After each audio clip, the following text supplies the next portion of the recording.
not already, you must come and make your way to the north of Portugal. And I'm not talking about Porto, I'm talking about the north. Viana do Castelo, Ponte de Lima, Gerês National Park, right by the border with Galicia, Spain. And here is why I really believe that the north of Portugal should be at the top of your wish list for your next travel destination. Let's start with the roads, because tarmac is what it's all about. And before I start raving about how amazing those roads are, yes, I'm gonna address the first challenge.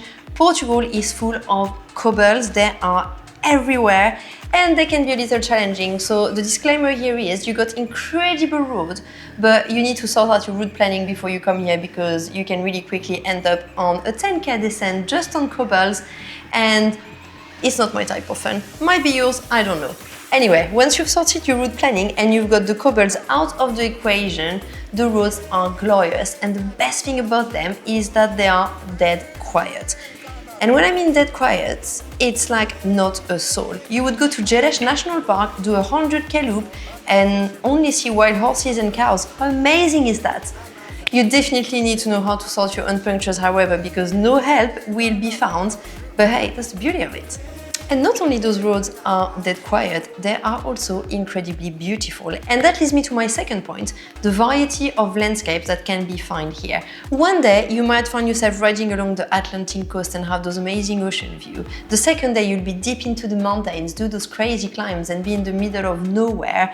And on the third day, you might be riding along the river, hopping from village to village, which, by the way, are absolutely stunning in here. You've got lots of UNESCO World Heritage architecture. I really recommend giving them the time they deserve. But I just love this so much about this part of Portugal, is that I feel like I'm riding my bike, but at the same time, I get a proper cultural discovery, and the bike becomes a way to visit as opposed to being just something to train.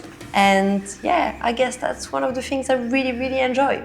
Talking about training leads me brilliantly to my third point, the climbs. The climbs here are nowhere near as famous as Sacalobra. They're nowhere as Instagram kind of talked about as Roca Corva. But oh my god, they are actually incredible, and there's a big range of them. You can really test your legs in here. You can choose between lots of little short climbs on the loop. You can add some long and steady climb. We're talking 10-12 kilometers. There are lots of those in the area.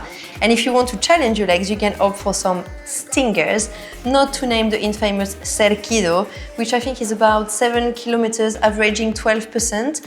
I've done it twice. The first time it was so steep and so hot that I got sick and had to stop on the side of the road to vomit the steak sandwich I had at the coffee stop. And the second time I decided to do it with no food in my belly with Melissa last year, and it was still super hard, but you know, really rewarding. The views at the top are amazing. I really recommend that you test your legs on this one, because it's kind of super fun. So yeah, a range of climbs without the crowd, what's there not to like? And now let's talk about the gravel scene, because if gravel is your thing, this area has it all for you. Can you imagine that if we talk about the roads feeling very quiet and secluded, the gravel tracks are on another level. Really quickly, you will be onto the dirt roads and you will be surrounded by the wild horses, waterfall, forest. You have overviews of the coast of Spain and the coast of Portugal, high in the peak. You go to Gerês, Serra d'Arga, you can go on multi-days adventure. You can even sleep in a monastery in the middle of Serra d'Arga. You just got, the possibilities are just endless. Bikepacking actually here, I'm probably gonna add that to my list, because I would love to explore a little bit more of that. It really looks incredible. That said, the gravel tracks here can be pretty spicy and pretty steep, but we've tried some of those rides twice with mountain bikes, and oh my god, highly recommend. The perfect rest day activity, to be honest, because you don't have to produce any effort, and the views, you just get it all, was super fun. Next up is the food, because you all know I'm a proper foodie and I really enjoy trying gastronomy of the countries that I am traveling to. And here in Portugal, I just don't have words to describe how amazing, fresh, tasteful the food is. every day you eat like a king, and the food's also so cheap. We always go to the seafood restaurant on the seaside on our first day. I always call it the octopus loop. You might have heard that if you watch those videos. But you just get to that restaurant and you've got scallops and giant prawns and octopus for, I don't know, like 15, 20 euros. So fresh, so tasty, really well cooked. Again, I think the Portuguese gastronomy really doesn't get the credit that it deserves. We don't talk about it enough. It's just really high up there. I actually think it beats Spanish food. I even think it beats French food. I said it. And it might beat Italian food, in my opinion. I'm just comparing like some European gastronomy. I can see the Italians getting in my comment section just there. I'm sorry, but I really love how fresh and tasty everything is here. So if you only come here just to eat, that in itself is worth the trip.